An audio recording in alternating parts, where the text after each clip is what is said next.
Okay, I shall make this brief, but just in case anyone will take a toilet break, I guess this is the right time.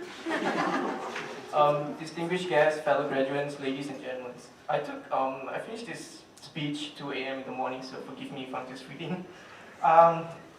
First, I'd like to thank all who took their time off their daily schedule to attend this ceremony today.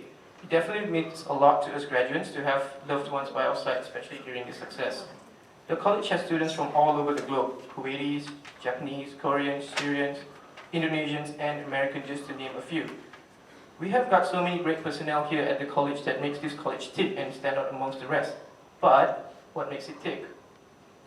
Managers such as Henry that uses his own times to have meetings with referrals and probation students, staff that work hard to bond not only relations among students but with lecturers and staffs themselves, friends that are always supportive and bring good atmosphere to achieve a common goal, that is to succeed at the college, or lecturers that give you their attention and are always helpful and supportive.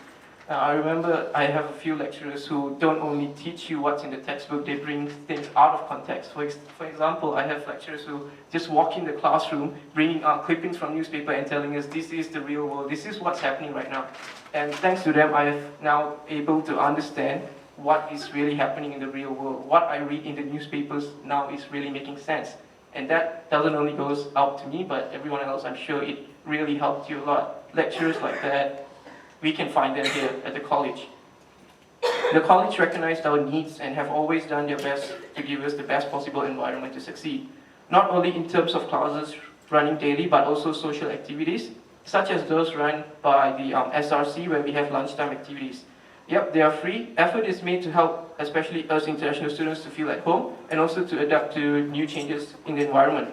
I assure you, it have helped us a lot and we have enjoyed it. But that's the college. What about us?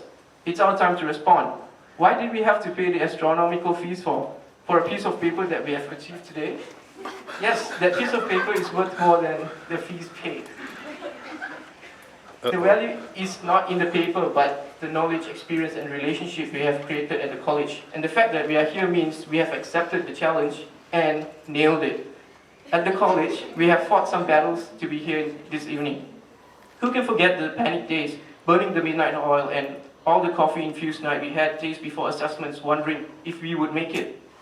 Counting marks during exams, and adding them up to know if you will hit the target? Along the way, you can't say you didn't enjoy the trip, especially sitting here today knowing it all paid off.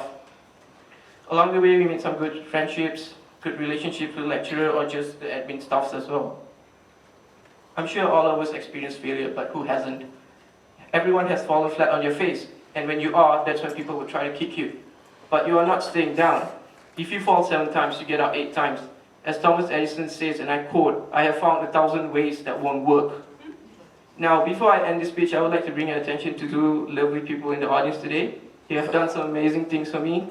No, they are not people who brought me into this world, but they are people who have sacrificed it all to bring me here. I recall one of them saying every time he sees me, he sees a boat instead. Why? Because that has been his dreams, to purchase a boat so he could have a relaxing weekend fishing around Wollongong. Paying my college fee was his priority, and he had put off a lot more personal goals due to this. I don't know many who do these kind of things these days, but both of them have been very supportive and allowing me a place in their home, providing me food and shelter, and on top of that, only wanted me to do my best in terms of studying and many more. Ladies and gentlemen, I'm sure we don't meet people as special as them, so let me just introduce to you my very own aunt and uncle, Margis and Klaus in at the back there.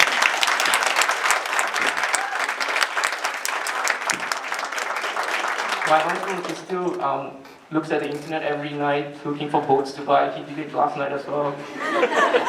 Thank you very much. Finally, fellow graduates, this is not the end of anything. It's just the beginning of something new. Let's build on what we have learned and never stop learning. There might very well be amongst us the next Warren Buffett, Julia Gillard, or simply Megan Fox. There might, and I hope you guys remember me when you're rich and famous.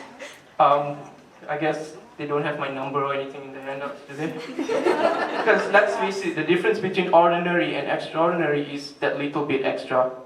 It's been an absolute pleasure working with everyone, and I wish you guys best of luck. See you at the next graduation. Thank you.